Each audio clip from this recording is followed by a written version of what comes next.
Next week, Arkansas voters will be asked to say yes or no to legalizing marijuana for medical use. Thanks for watching tonight. I'm Christina Munoz. And I'm Scott Inman. Colorado voters said yes 12 years ago. So we sent Channel 7's Jason Pederson out west to see how things work there. And he's here with us tonight for the first of two special reports. Jason. Yeah, Arkansas could become the first southern state to say yes to marijuana as medicine. Colorado, on the other hand, is one of the pioneers when it comes to the licensing, regulating, and taxing of medical marijuana. These are taller because they're a different strain than these, or these are further along in their development. Welcome to a marijuana growing farm, one of more than 800 licensed to operate in Colorado. If voters approve Issue 5, grow farms like these will exist in Arkansas and be legal in the eyes of the state, if not in the eyes of the federal government. These plants are 11 days from harvest. One of them, a hybrid called biodiesel, has been judged the 10th most potent strain available. Generally, this is what people use most often. They'll smoke it, they'll vaporize it. 10 minutes away from his grow facility, Kayvon Calabardi sells marijuana to card-carrying customers. Denver Relief is a dispensary, one of hundreds in Colorado that serve the more than 100,000 people who have a doctor's recommendation to use marijuana to treat a disease, a condition, or chronic pain.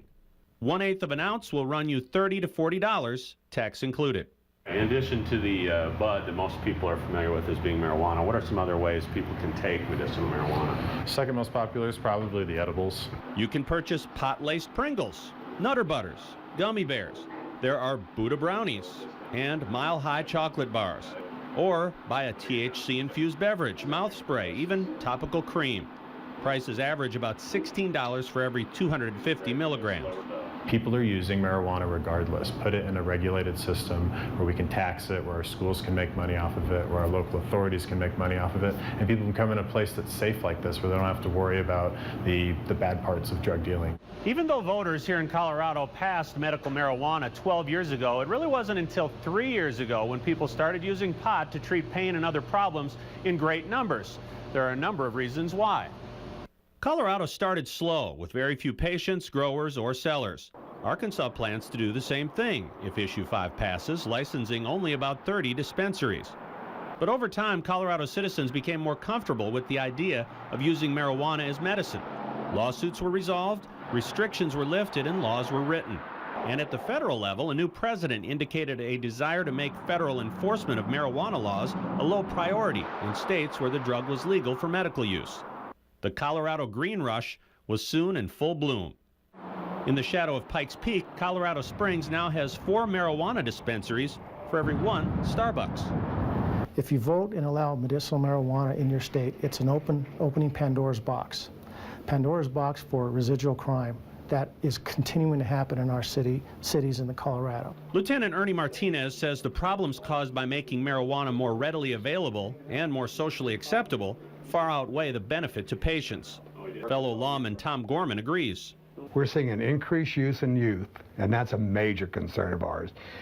In the last 2 or 3 years since we've had it, expulsions from schools have gone up, drug violations have gone up. The Colorado Department of Education tells us that 8th, 10th, and 12th grader daily use of marijuana has increased substantially. Gorman believes it's far too easy to get a doctor's recommendation for marijuana. He says 94% of card-carrying Coloradans aren't suffering from AIDS or cancer or Alzheimer's. They cite chronic pain. They're scamming the system is what they're doing. I mean, what they're doing is basically it's de facto legalization, where I go to a doctor, I give them $90 or $100, I get a recommendation. You could have chronic pain from a hangnail, and it could be legal to have a doctor recommend marijuana for you for that. So it's a very ambiguous, general catch-all term. The Arkansas initiative lists qualifying medical conditions like cancer, HIV, hepatitis C, Alzheimer's disease, and others. But it also allows for intractable pain. Most people use it for pain, but there are thousands and thousands of patients that have AIDS and cancer and wasting disease and multiple sclerosis and seizures and muscle spasms and arthritis, glaucoma. So, lots of reasons to take it, but does marijuana as medicine actually work? Tomorrow night at 10, you will hear from 2 Colorado doctors and from a man who treats his multiple sclerosis symptoms with marijuana. Oh, very revealing look there. Jason, we look forward to your report tomorrow night. Thanks very much. Well, next week, Arkansas could become the first state in the South to approve the use of marijuana for medicinal use. Channel 7's Jason Pederson made a trip west to Colorado, where the stricken and suffering already have the option to manage their pain with pot. Tonight, a look at the idea of marijuana as medicine. Jason. Well, Beth, many doctors will tell you that there is no medicine that you ignite before using, that medicine should be approved by the FDA, not a vote of the people, that marijuana is not a true medicine. But if you visit with a person who is successfully treating a debilitating condition or disease with cannabis, it may be enough to make you wonder. Michael Williamson suffers from multiple sclerosis, but he says he suffers a lot less because he can legally, at least in the eyes of his home state, use marijuana. My quality of life, hands down, has tripled moving to Colorado and having access to safe medicine. Williamson first tried marijuana while traveling in Amsterdam. He says he noticed immediate relief, that for the first time he felt normal. When he returned to Florida, he was forced to find marijuana from street dealers. It was so inconsistent as far as quality went. Prices were really inflated. Sometimes they had it, sometimes they didn't, but it wasn't a very comfortable purchasing environment, you know? It really was in the last 3 years that I began to research and read extensively about what studies have been done on cannabis, and I was absolutely amazed. Dr. Alan Shackelford has written marijuana recommendation cards for about 600 active patients. Once each patient gets the green light to go green, most visit a dispensary. It's not difficult to find a dispensary here in Denver, but that's not the case in every Colorado community.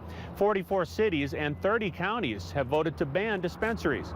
43% of Colorado residents live in areas where marijuana businesses are not allowed. If Issue 5 passes, Arkansas communities will have the same option. And the number of nonprofit state-run dispensaries will be limited, at least initially, to about 30 statewide. Once a patient does find a dispensary, then he or she must, through trial and error, work to determine what dose and delivery method works best. To an extent, there is a degree of exploration that people need to go through because we don't really understand this terribly well. I don't recommend smoking it ever. It isn't a medication because it doesn't have a dose, a frequency. We don't fully understand the pharmacodynamics. We don't fully understand its potential drug interactions. There's no training for physicians on how to use this.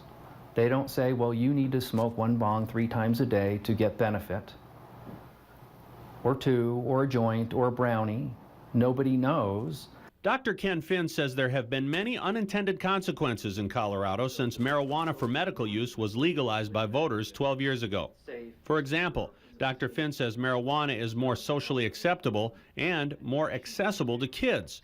Dr. Finn is concerned about the drug's effect on a developing brain, especially since today's marijuana strains can be 10 times more potent than the pot that was smoked in the 60s. Kids and adolescents that start using at an earlier age are less likely to obtain a high school or college degree. That heavy users over a long period of time have demonstrated a decrease in their IQ. Dr. Shackelford counters that no one has ever died from a cannabis overdose. He says it's safer than prescription drugs and, in some cases, more effective. So if you can achieve a similar outcome with a treatment that has no such severe side effect, we should all be considering that. I'm able to do my job. I'm able to do my schoolwork. I'm able to focus. I mean, it's given me my life back.